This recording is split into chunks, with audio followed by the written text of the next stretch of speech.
up with the do YouTube? I appreciate everybody that's walking into room 611. Now today, I got my guy, my former classmate, Brian Parzych, played Division II basketball at Northern Michigan University.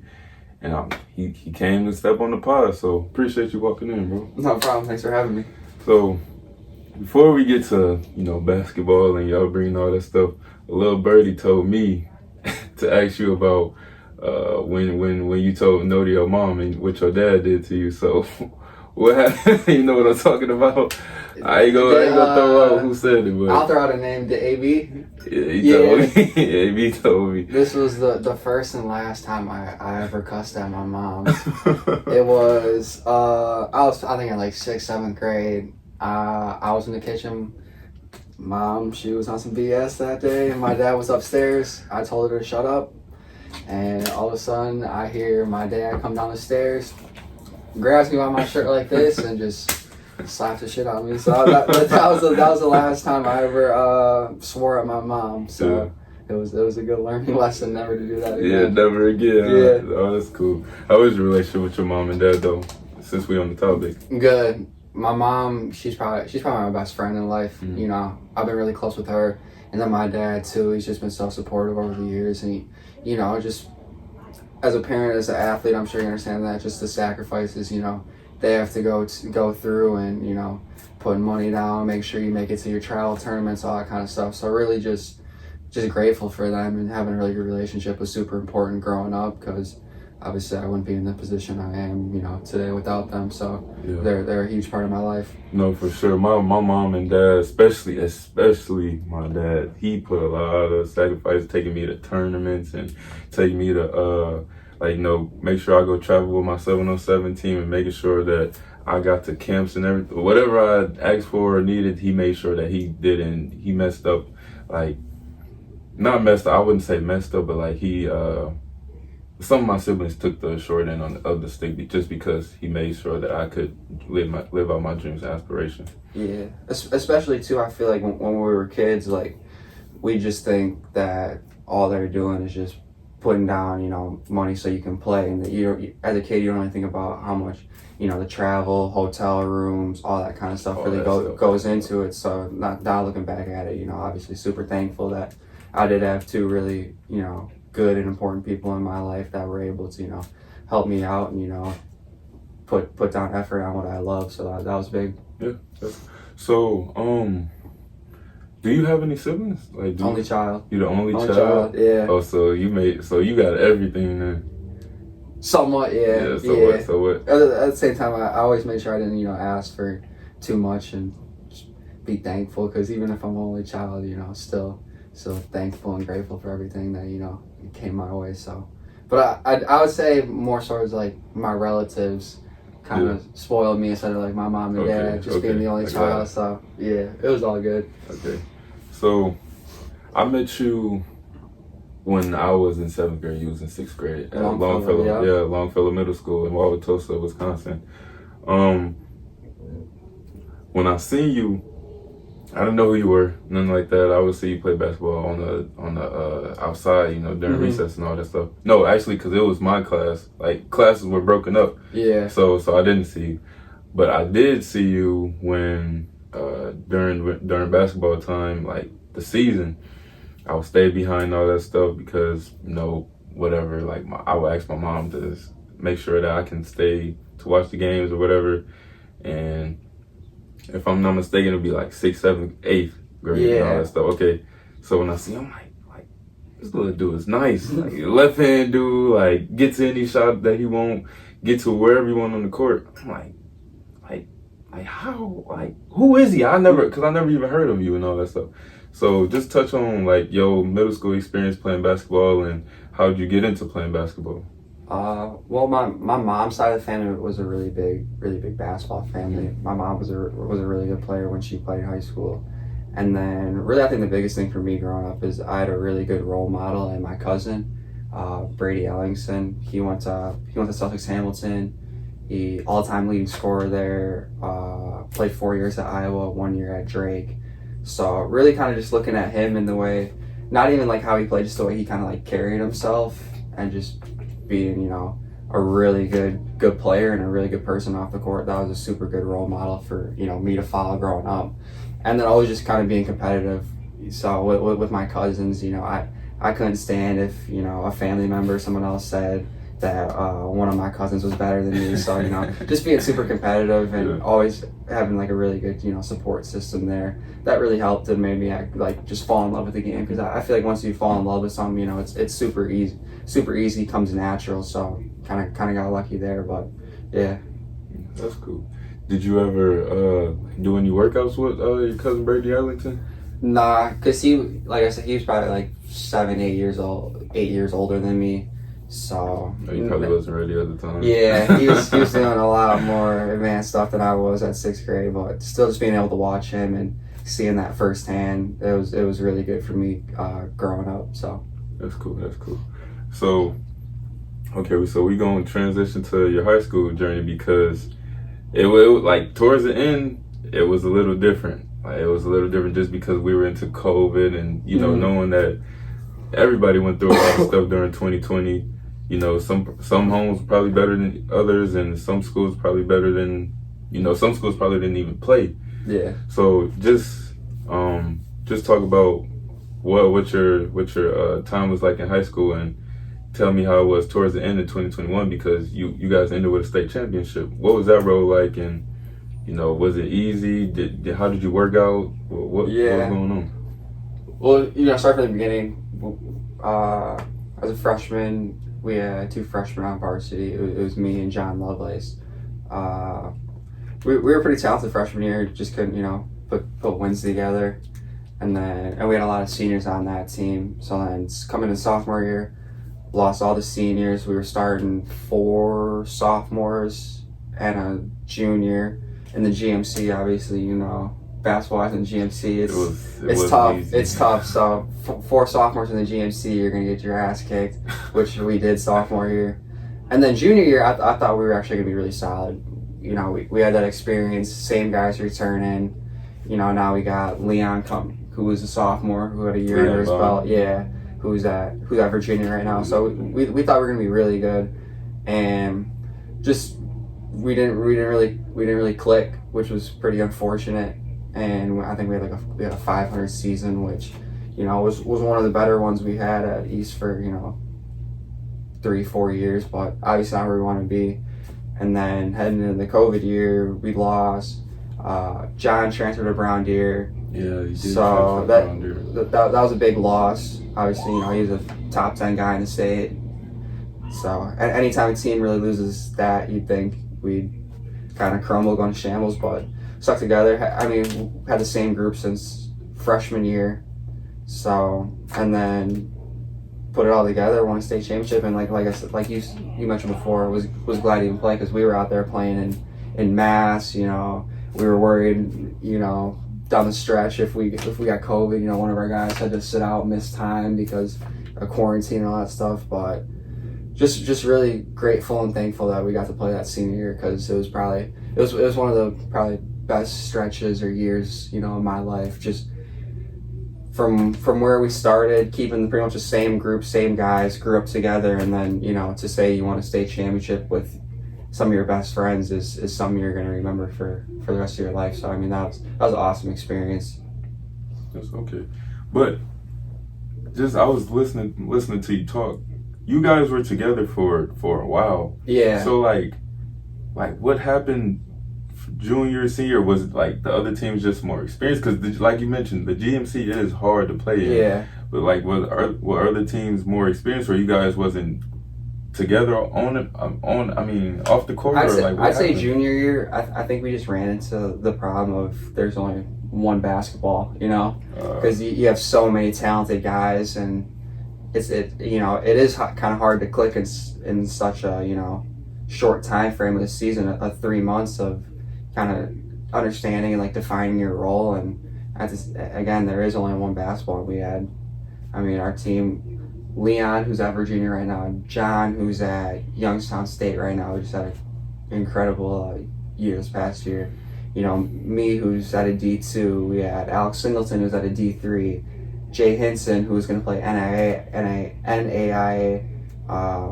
Marcus, who probably could have played college basketball, but I think he made the right decision playing football. Definitely, playing Marcus football, Bowe yeah. plays the Big Ten football at Purdue University. So shout out to him. Yeah, I think he made the right decision sticking football, but he's a heck of a basketball player too. So when you have that many guys, and it kind of gets hard, and it kind of takes I feel like takes a shot at your ego. Like if you finish one game, with 5-6 shots, if you could probably go to 80% of the other schools in Wisconsin, you get 15 to 20 shots a game and be the guy there. But kind of we just didn't really come together that year, and which was pretty unfortunate. But senior year kind of figured it out, knew our roles, and we just played for each other. So that was I feel like the big difference senior year. Was do you think just because some people left, and was Leon in your class, did he win the championship with you? Yeah, he won with us, but he was a junior when I was a senior. Oh, okay. So he was 2022, I was 2021. Do you think just because did you guys have an ego check? Did you guys have any talk to be like, hey, like senior year we got to do this, or like you said, it just clicked? I feel like it was just kind of natural, just because all of us were so pissed about how our junior year ended. We had a lot of hype coming in, really, really solid roster on paper, but it doesn't matter how you look on paper, it's how you play out there. So I think just going to senior year, we were all on the same page, same mindset, like we got to get this shit together, and it clicked. So yeah. What were the practices like though? Were they super competitive? Did you guys? Yeah, it was super competitive. Yeah. I'd probably say it was rare. There wasn't a day where I'd probably say like Alex Singleton and Marcus, didn't go at it or that kind of stuff. But it was all. I think it was like the perfect kind of team atmosphere. Like during practice, scrimmaging on the court, it's screw the guy next to you. You're trying, you're trying to go at him. You're trying to make him better. He's trying to make you better. And then, once practice ended, we're best friends after that. So that was just such a really good dynamic for, I feel like a good team to have, which, compete when it's time to compete, but whatever happens on the court, we don't take that off the court away from us. Right. We enjoy each other's company, enjoy, our friendship, and then that everything worked out. So all right. Before we transition to your time the time that you spent at in college basketball, do you have any funny stories in the locker room or on the court, or ride into another school or anything from high school? It can be any year. I'd probably say the funniest year for me was freshman year. Oh, I can believe that. Because we had so many characters that were seniors on there.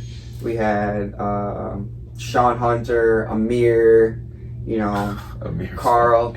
R.I.P. to Carl. Rest in peace, Carl. Jalen Holly. We just had a bunch of funny guys. Jalen Griffin on that team. So we had a bunch of clowns on that team. It was awesome. That was probably a non-basketball standpoint. That was probably my favorite year, just because I feel like also all of them were seniors, and I was right away pretty cool with them. So that also kind of like matured me, and kind of grew up right there as a 15-year-old kind of being around those guys. Imagine I was probably laughing more than playing basketball with. Probably was with them. So it was good. It was awesome.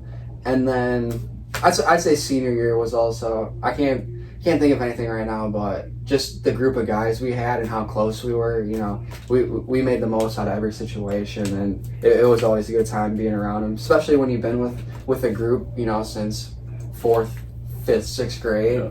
Just being that close with them, you pretty much know each other like the back of your hand. So it was really good. But funniest for sure was probably freshman year.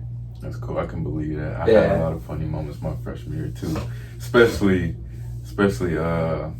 like you got you remember Garrett? Yeah. Garrett. Yeah. I just saw them not too long ago. I saw Garrett, Zay, and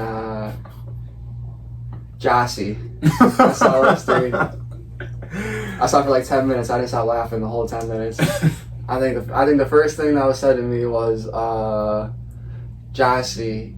I wasn't even up to him yet, and all I hear is, "What up, Luke Kennard?" Remember this? And I was like, "Oh my god, here we go." So, no. That kind of just tells you about how that whole group and just bunch of really good guys, bunch of funny guys. So it's all good. Oh, for sure. All right, so we'll pivot to your college year. Making a decision on just one school is not easy. Whether you have a few schools, a lot of schools, or you don't know where your school's gonna come from. It's not an easy choice, or it can make you sad. It can be a stressful time. Yeah. But I only seen one school on, I believe, 247sports.com that you took a visit to Northern Michigan University. Yeah. So was that the only school that you had, or did you have multiple schools? I had a few that were, if I went to visit, I would have got an offer, but I kind of knew right away that I was going to go to Northern. I built a really good connection with the head coach there, Coach Matt, and he offered me really early, my 16 year, so going into my, I believe that's junior year, which is pretty early for basketball, and just being able to build a connection with him because he was at Bryan and Stratton before then, so Milwaukee area.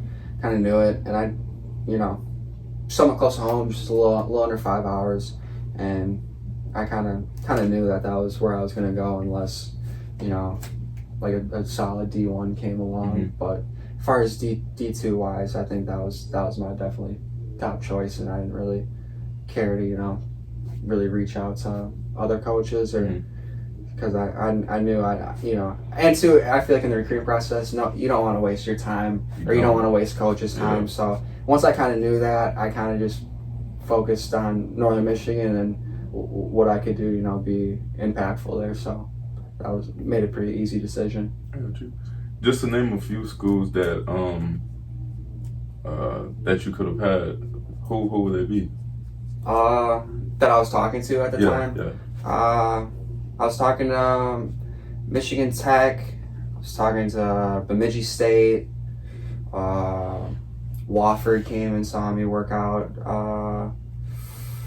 Who else? Parkside called me, but that was really it. Parkside, they're a D2, only D2 in Wisconsin. They don't really recruit Wisconsin kids, so that's why even like these past 2 years, Michigan Tech and the UP and Northern, also in the UP, have been really getting a lot of Wisconsin kids. Because Parkside, they haven't really, talked to me or talked to a lot of my teammates about, recruitment. But, and then, who else? Minnesota State Moorhead. Okay. So, pretty much, like, some of the GLIAC schools and then some of the, I'm drawing a blank on the conference name, but like the Bemidji State, Minnesota, Duluth, like that conference out there. I was talking to some of those schools, but nothing too crazy. Once I kind of figured out that Northern was the place that I wanted to be. And just to let the audience know, the GLIAC means like Great Lakes, right? Or something like Great Lakes. Intercollegiate, like athletic conference. I didn't know what the AAC stand for. It's like that's like Fair State, Grand Valley, Northern Michigan. Michigan Tech, some of the teams that are there, so really solid conference. For football too, they're a really solid conference. They throw the ball a lot. Yeah. It's just cold. But no, they have good football too. I know Ferris and Grand Valley are always 1 and 2 up there that are pretty solid. Yeah. Okay, so I know for a fact how I don't know how college basketball workouts are, but I know it is a big difference between college football. I mean, high school football and college college basketball and high school basketball workouts. Did you have any like welcome to college basketball moments when you first got there, or you were just like, it's not that hard? I wouldn't say any like welcome to college basketball. I feel like it was just more of kind of like just a wake up call, because in high school at least for basketball, you maybe had one thing to do in the season, and that was it. But college basketball, that's a season from early September to, late March, where you're just going pretty much year round, and you're expected to, lift, practice, and then get shots to get your own workout in pretty much year round. So that was kind of a big difference. And I'd say it really just was the biggest difference was kind of you're holding yourself more accountable, because really there's 15, 16 other guys on scholarship at the school. If you don't want to work, we got, 15 other guys that will and that can and will take your spot, if you don't want to put the work in. So that was probably the biggest wake-up call. But, like we're talking about the GMC, how, good a competition it was. I feel like that really kind of got me ready for the college level, because in that summer, we were playing open gym pickup with Pat Baldwin, who's in the league right now, Brandon Podzimski, who's not in the league right now. Oh, from Santa Clara? Santa Clara, went to St. John's. We were playing, Kobe Johnson, who's at USC. I forgot about that. David Joplin, who's at Marquette. So, I was playing against all summer, really, really good basketball players. So that I feel like that really prepared me for, college and, playing bigger guys, playing better guys, playing older guys. So playing in the GMC, I feel like that definitely, helped prepare me for the next level. So obviously really glad it worked out that way. I got you. Did you have to change anything once you got there as far as your sleep schedule or workout routine, or like in the off season at least, or you didn't really notice it until after your first season? I'd say the biggest thing was probably like my eating schedule. Just because if you miss lunch, you're not eating till 7, 8 o'clock at night. So just really taking I feel like or just kind of like basic things, just like your sleep schedule, your eating schedule, kind of just changes that around. And you're on your own time frame. It's whatever you want to do and whatever you want to get done. So kind of just hold yourself accountable, and that's probably was the biggest change for me. That's cool. I still don't have the best sleep schedule Me either. sometimes. Me either. I always say it, but then I'm on TikTok and I look and it's 1:45 in the morning. What time do you usually wake up?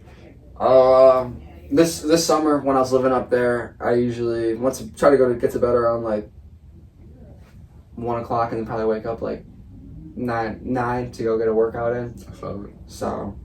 That's solid. All right, so I seen on the Northern Michigan website, your school, that you averaged, I believe, 5.9 points the first season and then 10.7 points the second season. So in this past off season, what did you do to make that big transition to get into double-digit figures versus being in single digits?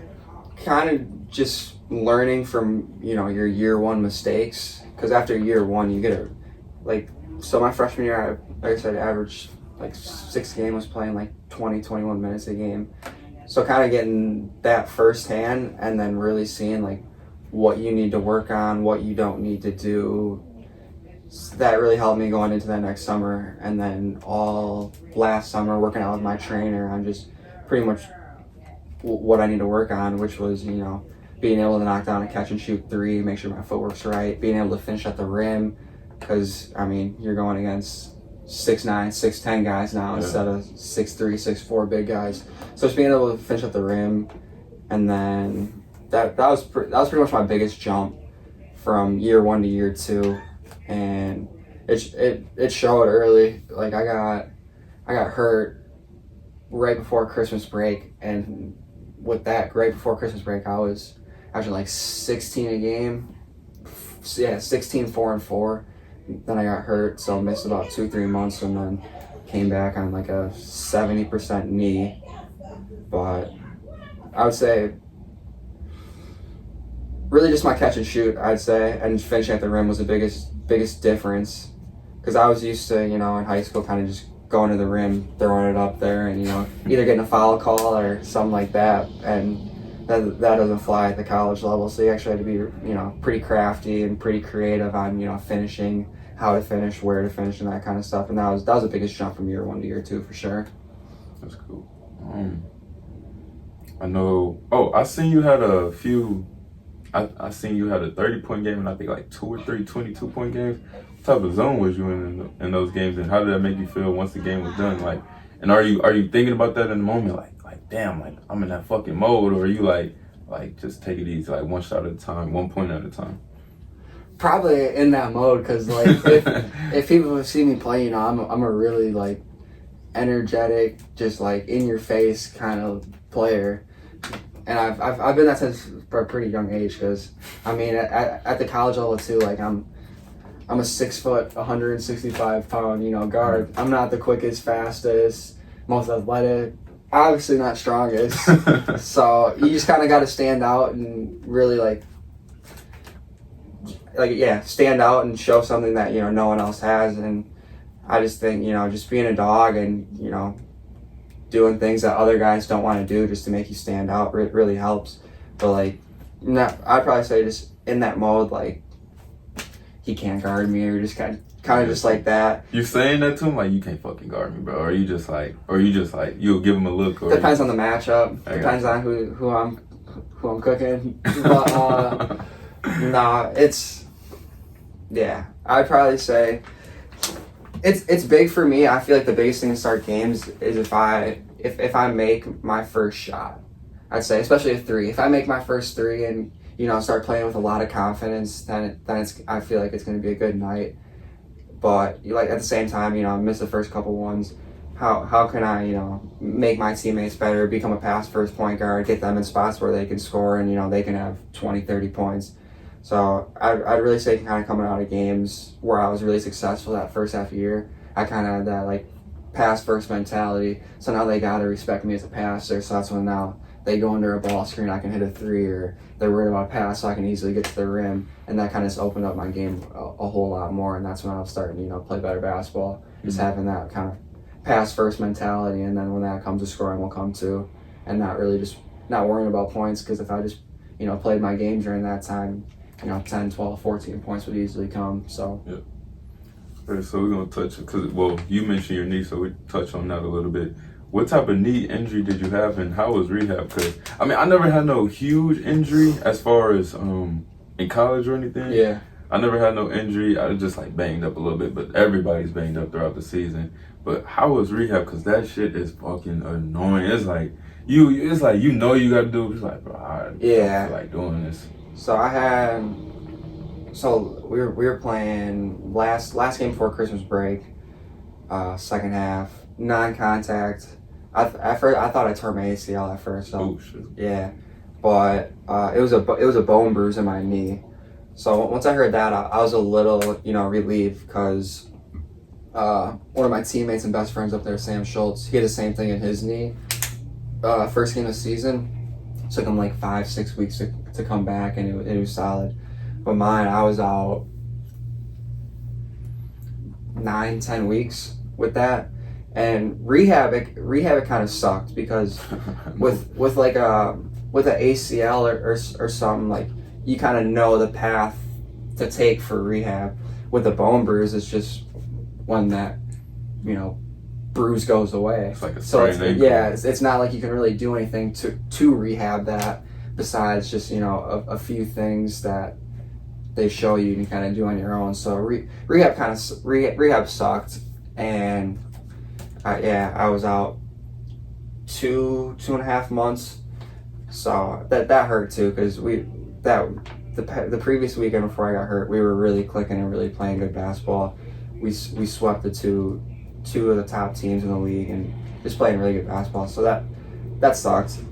But injuries are part of the game. Can't do anything about it besides, you know, stay positive, and also at the same time, you know, be the best teammate you can be during that time, instead of bringing everyone else down just because, you know, shit didn't go your way. Mm-hmm. So just having a good mindset and kind of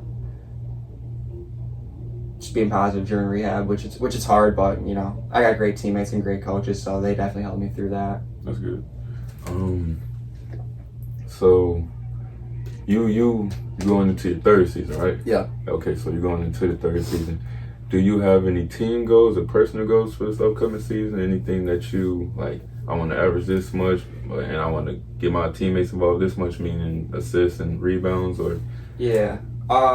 Start off with team goal for sure is probably obviously we want to repeat in the GLIAC to win we won the conference tourney last year. And Congratulations. Thank you. And we were one game back of the regular season. So I think taking care of the regular season and tourney this year is a big goal of ours. Making the NCAA tournament again. We made it last year for the first time in 23 years. So that was really big for the program. And probably finishing the year in the top 25. We got a lot of guys coming back. We lost our best player last year though. Who? Max Bjorklund. Where'd he go? He graduated. Oh. So he's a fifth year. He averaged like 21 a game for us last year. So So, big loss, but we got a lot of young talent, a lot of guys that are hopefully make that year 1 to year 2 jump, kind of like what I did. And I think if that happens, we got a good enough group to finish top 25 in the country and do everything that I just said. So, but it really just comes down to being healthy. Like this summer, I'm finally starting to feel a little bit healthier, and then one of our best players fractured his foot, so he's in a boot till October 3rd. So that hurts. And then one of my other teammates, our foreman, who was first team all conference last year in my grade. Who? He's Dylan Keel. He was sick all summer, lost like 25 pounds. So hopefully, I've been talking to him a lot lately. So hopefully he's getting that weight back on and kind of returns to form. And if everything take care of itself, we'll be right back in the hunt for a GLIAC championship.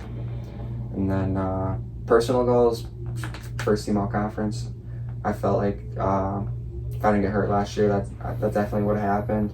But personal goals don't really matter. I feel like it's cool to say you got a all conference team or all region or all that, but I want to put up stats on a team that's winning. I'd rather score 12 a game on a team that won the conference instead of scoring 23 on a team that was below 500.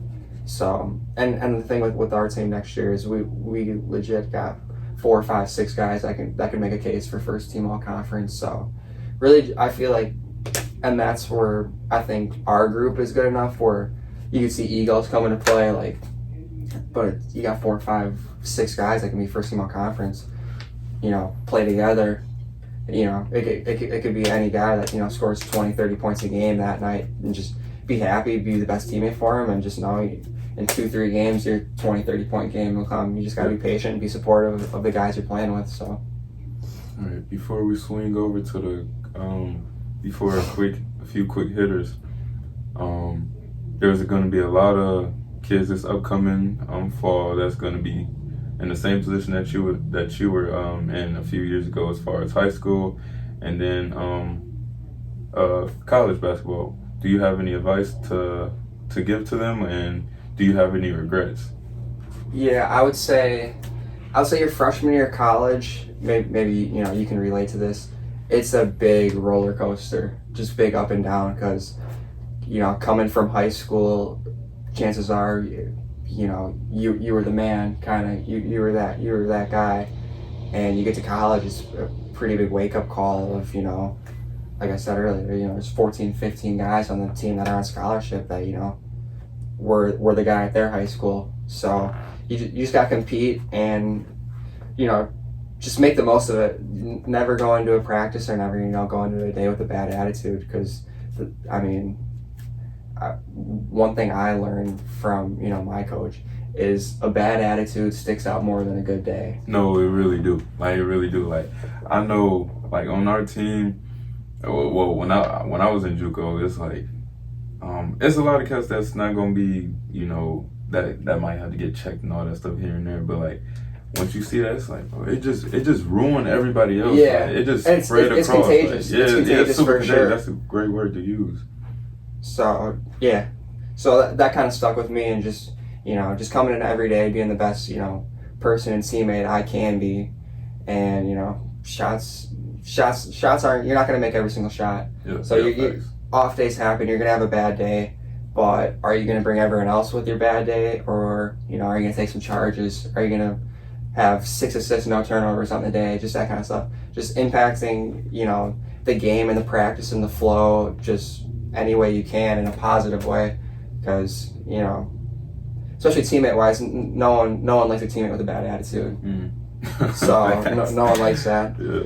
But I just say, you know, back to it, your freshman year is your hardest year, and I feel like once you get past your freshman year, and if you did what you needed to do, you take care of things, it gets easier from there once you just get past your freshman year, I think, for sure. Got you. All right, so we're going to transition to the quick hitters real quick. The first one I have for you is, who's your top 5 players all time from the NBA? All time, it can be yours. Like, it doesn't have to be like Kobe, Kareem. You know what I mean? It can just be the guys that really influence you and the guys that you really seen. I would probably say LeBron. Yeah, that's my MJ. Kobe. Steph. Yeah. And fifth spot.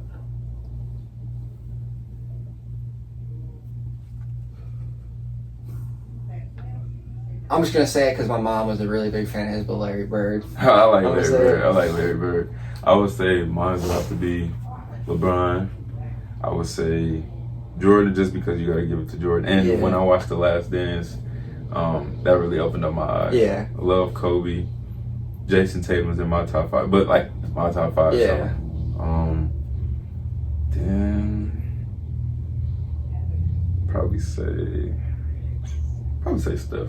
Probably give it to Steph too. Yeah, and then if I didn't go Bird, I like preference play style watching. I really like Paul George's game. A lot of people like Paul George. Have you seen his podcast? Yeah, I love his podcast. Yeah, I watched that a lot. I really like the NBA guys podcast. I do too. It's really interesting. Do you watch All the Smoke or anybody or no?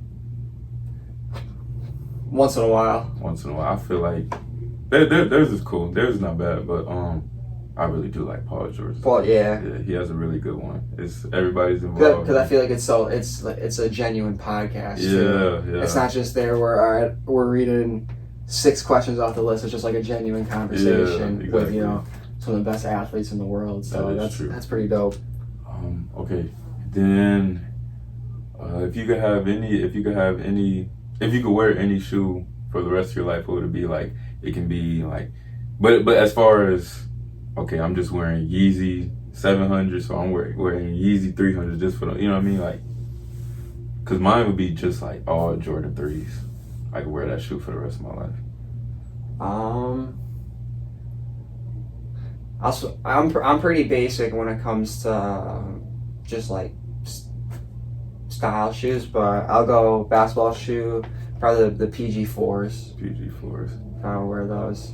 Okay, I was talking to my guy, and I was telling him like my top 5 shoe, and I'm like my top 5 shoes that I could probably say I could wear for the rest of my life. And I put Adidas Ultra Boosts in there. He thought I was tripping. Nah. But I'm like, that's a great shoe. Yeah, I got 2 or 3 pairs of those. You do? Yeah. I need some more. Mine's are beat the fuck up, bro. The same. But I don't even care. They're beaters. They're so super comfy. Yeah, they are super comfortable.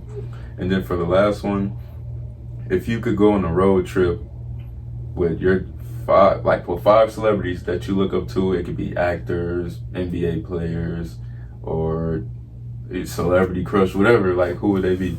For a week. You got to be with them for a week, just based off what you know, if you've met them or if based off like how they are on social media. I mean, I'm a pretty easy person to make laugh, so I'm gonna go 5 people I can make laugh. First one,